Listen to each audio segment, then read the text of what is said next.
The significance of अर्बनिज़म, यानी कि Mesopotamia में अर्बनिज़म यानी शहरीकरण का क्या महत्व था।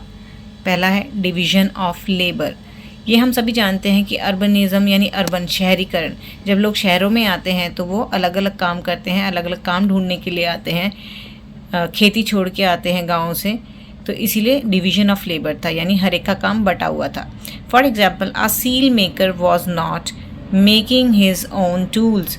जो एक सील मेकर था वो अपने टूल्स खुद नहीं बनाता था, उनको ख़रीदने के लिए he was purchasing all the tools from black Smith. वो उनको ख़रीदने किसके पास जाता था? ब्लैक स्मिथ के पास। ब्लैक स्मिथ होता है लोहे का काम करने वाला, यानी लोहार।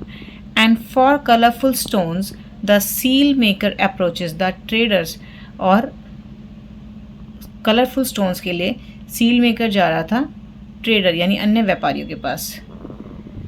नेक्स्ट पॉइंट है ट्रेड एंड सर्विसेज। व्यापार कैसे होता था, क्या क्या व्यापार था और क्या क्या सर्विसेज यानी सेवाएं दी जाती थी। People in cities often needed things that were not available near by.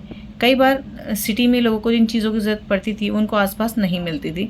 For examples stones, metals and would. So Mesopotamian trade goods against clothes and grains following barter system. तो मेसोपोटामिया के जो लोग थे वो व्यापार करते थे अपने यहाँ की चीज़ों का दूसरे जगह की चीज़ों से, जिसे बार्टर सिस्टम के द्वारा किया जाता था, यानी एक्सचेंज किया जाता था गुड्स एंड सर्विसेज का। थर्ड पॉइंट है सोशल ऑर्गेनाइजेशन। एक सोशल ऑर्गेनाइजेशन होती है जब आप एक शहर में रह रहे हैं, एक सिटी में रह रहे हैं, तो एक सोशल ग्रुप आपका बन जाता है। तो लोगों ने वहाँ पे रूल्स बना दिए थे to run the city. People made rules to run the city. Fourth point writing. The main important point was writing. When trade increased in cities, it became necessary to keep a record of everything, and this is how writing developed. तो writing की शुरुआत कैसे हुई? Because of trade. व्यापार के लिए, व्यापार की वजह से हुई, क्योंकि हर चीज़ का, हर ट्रांजैक्शन का रिकॉर्ड उनको रखना पड़ता था, इसीलिए लिखना बेहद ज़रूरी था। जैसे जैसे व्यापार बढ़ने लगा उन्हें याद रहता नहीं था, इस चक्कर में उन्हें लिखना ज़रूरी था और वो लिखकर उस चीज़ को याद रखते थे। वाका head. This is a scripture of a women's head. ये चित्र आपने अपनी किताब में देखा होगा जो वाका हेड के नाम से है। यह एक मूर्ति जो थी या जो हेड का जो स्क्रिप्चर था वो एक औरत के हेड का था। Archaeologist found it at the site of Uruk also known as Warka. उन्हें ये उरुक में मिला था जिसे वारका भी कहा जाता था। It is around 3000 BCE और even earlier। हो सकता है कि उन्हें 3000 BCE के आसपास या उससे भी पहले मिला हो। The sculpture was made up of white marble and eyes were crafted from a deep blue stone called lapis lazuli।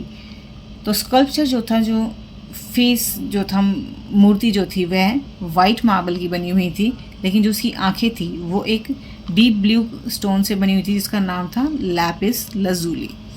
But these two stones were not available in Mesopotamia, so it means that these stones are source from some other places. तो ये दोनों ही stone available नहीं थे Mesopotamia में। तो ये माना जा सकता है कि ये दोनों ही स्टोन इन्होंने बाहर से मंगाए थे, दूसरी जगह से या दूसरे स्टेट से, एरिया से मंगाए थे। Many people were involved in this sculptures making like traders, sculptor and tool maker।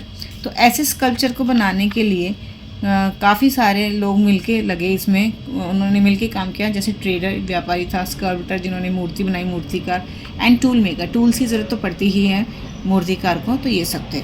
It shows that Mesopotamia became an interconnected society. तो ये माना जा सकता है कि मेसोपोटामिया एक इंटरकनेक्टेड सोसाइटी यानी